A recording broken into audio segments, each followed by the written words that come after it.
दुष्यंत और शकुंतला का गांधर्व विवाह। जन्मेजय ने कहा, भगवन, मैंने आपके श्री मुख से देवता, दानव आदि के अंशों द्वारा अवतरित होने की कथा सुन ली। अब आपकी पूर्व सूचना के अनुसार कुरु वंश का श्रवण करना चाहता हूँ। वैशंपायन जी ने कहा, जन्मेजय, पुरु वंश का प्रवर्तक था परम प्रतापशाली राजा दुष्यंत। समुद्र से घिरे हुए बहुत से प्रदेश और मलेच्छों के देश भी उसी के अधीन थे। वह अपनी प्रजा का पालन शासन बड़ी योग्यता के साथ करता था। उसके राज्य में वर्ण संकर नहीं थे। खेती और खानों के लिए प्रयत्न नहीं करना पड़ता था। पाप तो कोई करता ही नहीं था। सभी धर्म के प्रेमी थे, इसलिए धर्म और अर्थ दोनों ही स्वतः प्राप्त थे। चोर, भूख अथवा रोग का भय बिल्कुल नहीं था। सभी लोग अपने-अपने धर्म में संतुष्ट थे और राजाश्रय में निर्भय रहकर निष्काम धर्म का पालन करते थे। समय पर वर्षा होती थी, अन्न सरस होते थे और पृथ्वी सब प्रकार के रत्न और पशुधन से परिपूर्ण थी। ब्राह्मण कर्मनिष्ठ थे और छल, कपट, पाखंड की छाया भी उन्हें नहीं छूती थी। दुष्यंत स्वयं एक बलवान युवक था। उसकी शक्ति इतनी अद्भुत थी कि वह वन उपवन सहित मंदराचल को उखाड़ कर धारण कर सकता था। वह गदा युद्ध के प्रक्षेप, विक्षेप, परिक्षेप और अभिक्षेप चारों प्रकारों में और शस्त्र विद्या में बड़ा ही निपुण था। घोड़े और हाथी की सवारी में कोई उसका सानी नहीं था।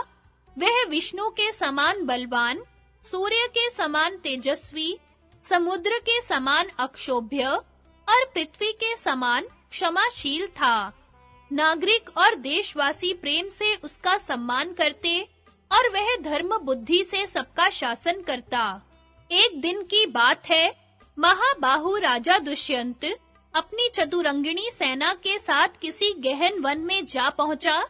उसे पार करने पर उसे एक मनोहर आश्रम युक्त उपवन मिला। यह उपवन बड़ा ही सुंदर था।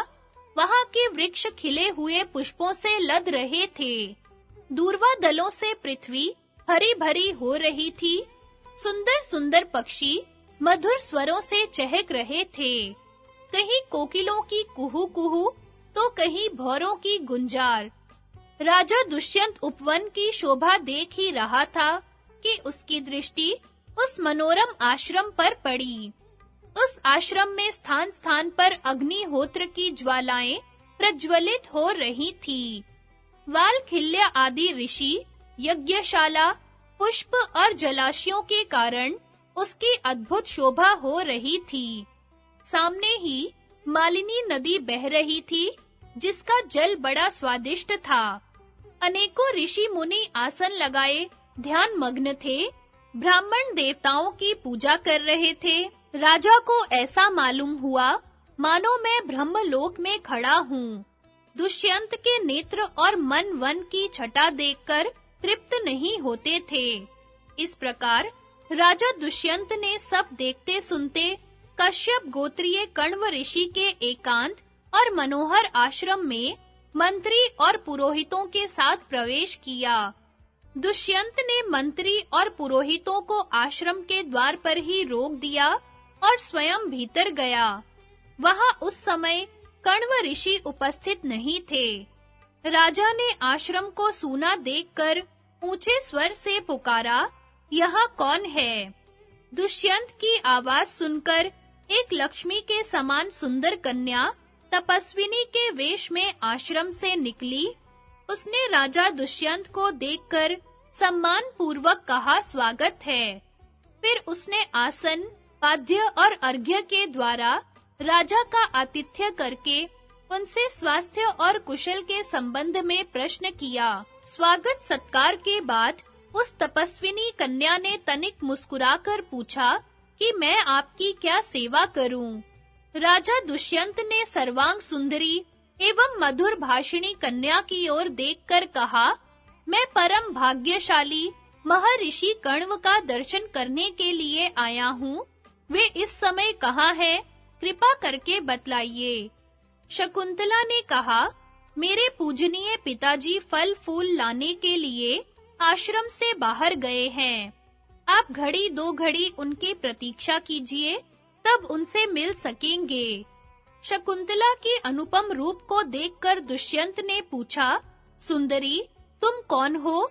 तुम्हारे पिता कौन हैं? और तुम किस लिए यहाँ आई हो?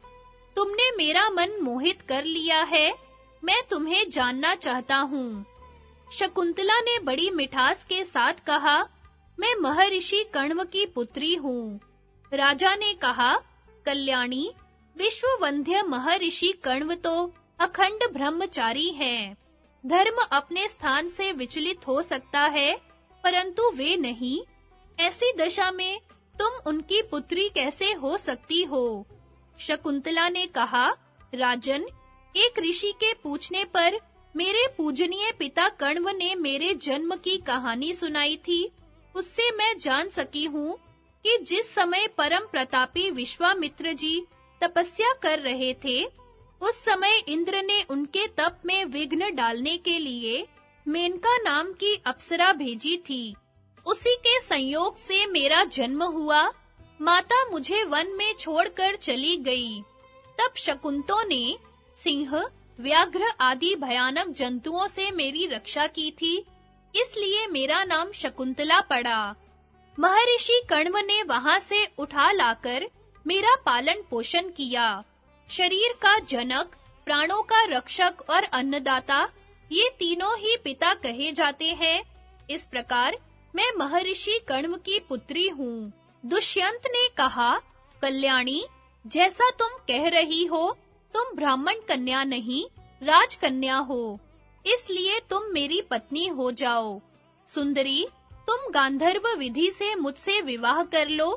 राजाओं के लिए गांधर्व विवाह सर्वश्रेष्ठ माना गया है। शकुंतला ने कहा, मेरे पिताजी इस समय यहाँ नहीं है। आप थोड़ी देर तक प्रतीक्षा कीजिए।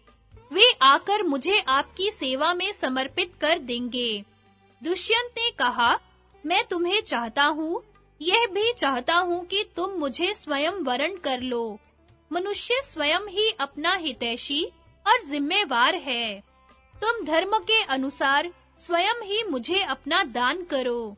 शकुंतला ने कहा, राजन, यदि आप इसे ही धर्मपद समझते हैं और मुझे स्वयं अपने को दान करने का अधिकार है, तो आप मेरी शर्त सुन लीजिए। मैं सच-सच कहती हूँ कि आप यह प्रतिज्ञा कर लीजिए, मेरे बाद तुम्हारा ही पुत्र सम्राट होगा और मेरे जीवन काल में ही वह युवराज बन जाएगा, तो मैं आपको स्वीकार कर सकती हूँ।